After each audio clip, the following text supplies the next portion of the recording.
স্পষ্টভাবে বলতে চাই আইন শৃঙ্খলা রক্ষাকারী বাহিনীদের, আমাদের সেনাবাহিনীদের, যে আমাদের ছাত্রছাত্রী ভাই বোনদের বুকে যেন আরেকটা গুলি না যায়। সো যেহেতু তারা সেফ কাস্টাডিতে, আমি তখন রিকোয়েস্ট করলাম আমি তাদের সাথে দেখা করতে চাই। তো প্রতি উত্তরে আমাকে জানানো হয়েছে যে দেখা করতে চাইলে ঊর্ধ্বতন কর্তৃপক্ষের পারমিশন নিয়ে আমার দেখা করতে হবে তাদের সাথে। বাংলাদেশের মুক্তিযুদ্ধ নেতৃত্ব দানকারী বাংলাদেশের প্রথম প্রধানমন্ত্রী তাজউদ্দিন আহমেদ এবং সৈয়দ জোহরা তাজউদ্দিনের সন্তান, এবং আমি নিজেই একজন রাজনীতিবিদ হিসেবে আমি 2 টার্ম বাংলাদেশ সংসদের সদস্য ছিলাম, স্বরাষ্ট্র প্রতিমন্ত্রীর দায়িত্ব পালন করেছি এবং এখন আমি একজন সাধারণ নাগরিক। আমি আজকে এই ব্যাকগ্রাউন্ড এবং একজন সাধারণ নাগরিক হিসাবে আমি ডিবি অফিসে এসেছি, কারণ আমি বাংলাদেশের সকল মানুষের মতোই বাংলাদেশকে নিয়ে উদ্বিগ্ন বোধ করছি। আজকে আমরা জানি যে এখানে কোটা আন্দোলন হয়েছে, কোটা সংস্কার আন্দোলন হয়েছে, এবং এই কোটা সংস্কার আন্দোলন নিয়ে আমাদের দেশে একটি অশান্তিপূর্ণ পরিস্থিতি বিরাজ করছে।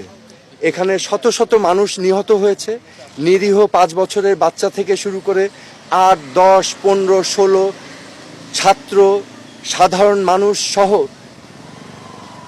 অনেক মানুষের প্রাণহানি হয়েছে, এবং এটা আমাদের সবাইকে ক্ষত করেছে, আমাদের বিবেককে নাড়া দিয়েছে। এই বিবেকের নাড়ার কারণেই আজকে আমি ব্যক্তিগতভাবে ডিবি অফিসে এসেছি। কেন এসেছি? আমি ডিবি প্রধানের কাছে 3টা প্রশ্ন নিয়ে এসেছিলাম। আমার প্রথম প্রশ্ন ছিল যে এই 6 জন সমন্বয়কারীকে গ্রেফতার করা হয়েছে নাকি সেফ কাস্টাডিতে নেওয়া হয়েছে। দ্বিতীয় প্রশ্ন, যদি অ্যারেস্ট হয়ে থাকে তাহলে আমার কোনো প্রশ্ন নাই, আমার কোনো দাবি নাই, কিন্তু যদি সেফ কাস্টাডি হয়ে থাকে তাহলে আমি তাদের সাথে দেখা করতে চাই। ডিবি প্রধান আমাকে পরবর্তীতে ঊর্ধ্বতন কর্মকর্তার কথা বলে উনি আমাকে জানিয়েছেন যে এই 6 সমন্বয়কারী যেহেতু তাদের নিরাপত্তা নিয়ে উদ্বিগ্ন ছিল, সেই কারণে তাদেরকে সেফ কাস্টাডিতে নেওয়া হয়েছে।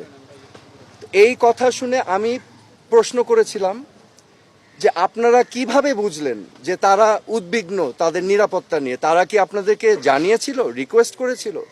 আমাকে তখন তিনি জানিয়েছেন না, ওনারা বুঝতে পেরেছেন মনিটরিং করে। সো যেহেতু তারা সেফ কাস্টাডিতে, আমি তখন রিকোয়েস্ট করলাম আমি তাদের সাথে দেখা করতে চাই। তো প্রতি উত্তরে আমাকে জানানো হয়েছে যে দেখা করতে চাইলে ঊর্ধ্বতন কর্তৃপক্ষের পারমিশন নিয়ে আমার দেখা করতে হবে তাদের সাথে।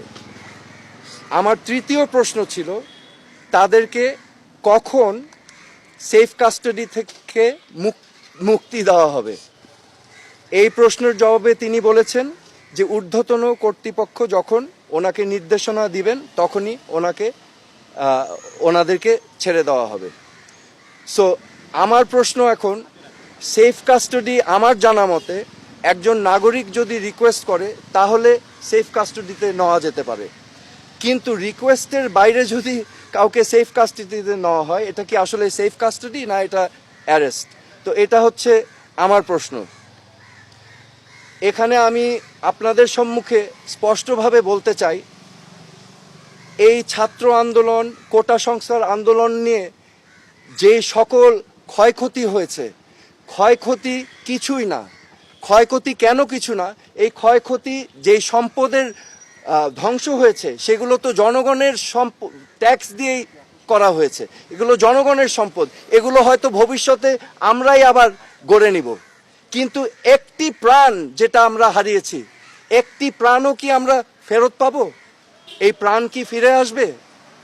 আমাদের মনে রাখতে হবে মুখ্য জিনিসটা কি, প্রাণের মূল্য কিন্তু কোটি কোটি কোটি কোটি কোটি টাকার থেকেও অনেক বেশি, তা অমূল্য। তো আমার আজকে আপনাদের সামনে আমি স্পষ্টভাবে বলতে চাই আইন শৃঙ্খলা রক্ষাকারী বাহিনীদের, আমাদের সেনাবাহিনীদের, যে আমাদের ছাত্রছাত্রী ভাই বোনদের বুকে যেন আরেকটা গুলি না যায়। আপনারা বিরত থাকুন, এটা ঠিক না। This is not right. আমি আজকে চলে এসেছি যে আমার জিমের কাপড় পরা, আমি আমার আবেগ, আমার বিবেকের তাড়না আমি চলে এসেছি এখানে। আজকে আমি মনে করি আমার মতো এই প্রশ্নগুলো বাংলাদেশের কোটি কোটি মানুষের মনে। তো আমি আপনাদের হয়ে আমি এখানে এসেছি আজকে।